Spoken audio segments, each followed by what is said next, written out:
شاندا حکومت هرما کردستان نهال بغداد و دانوکه چندین کمبوند گل بر پرسولایان سیاسی عراقی کرینه. هجماره که پارلمانتاران گشبینن که ویجارین که شندنا برای هرم بغداد به یک جاری دهنه چاره کرن. هر دولا نزدیکی رکفتنه نه لیوالاتین پارزگاه دو که نرینن جدا جدا سروی چند دهنه. گل جاو شاندیدمه هرمی روزانه چنه بغدادیتین دیدنا من هکر شاندیدمه بغداد هکر مصلحت ها یا شخصی دابد یا حزبی دابد دیگه نه رکفتنه که بس اما هکر شاندیوانا ما في خلقه کی بچد طلبه خلقه کی بکنه گنه چند اتفاقاتا بس هکر بو حزب هر حزب که هبد یا ده سالات بد هکر برجندیت وادا بد دیگه نه رکفتنه که بس هکر برجندیت ولاتیا دابد نه گهنه رکفتنه که اصلا بینیم گهنه رکفتنه که وی باوری ما باوری نماید گهنه رکفتنه که و چند دشنو دهن دبیجن رکفتنه نزیگه چه دیار نینه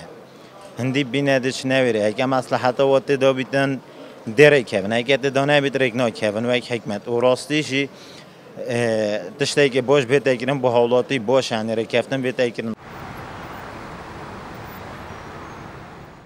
پشکهری جبود جای عراق 12.67 صدیه لیدی هیتا پیش بینی کرن که رکفتنا نوورا هرم بغداد حکمت عراق چندین مرچبن جبود جبجی کرنا و رکفتنه و هنارتنا پشکهری جبود جای عراق جاودرین سیاسی دلدو که دنه دیار کرن که حکمت هرم چندین دلی وجد از داینه جبود رکفتن دیگر حکمت فدرال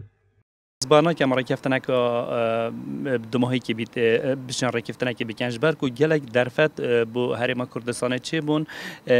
حکومت هرم کردستان چیا رکفتنیت باشتر بکتن یعنی چند توی فتره هندک هفکیشه دیتن هفکیشه سیاسی تن بو نمونه نوک نزدیک هل بجارتنانه و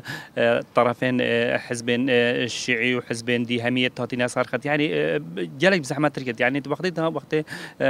عادل عبد المهدي سرک وزیران درفت پتر هبو یعنی چیان توی سال داده ما گویی از ده موجن هرم فرمانبری هرم کردستان افریقا چیا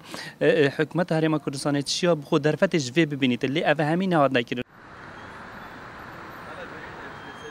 هرم کردستان چند غیران سیاسی داره دانه مینانه بونا موجه فرمانبران و خوبشان دانند و دو ماهی که تا کچارش بود در باز بونج و غیرانان ریکفنه دیگل بغداد. بتین محمد بادینان میدیا دوگ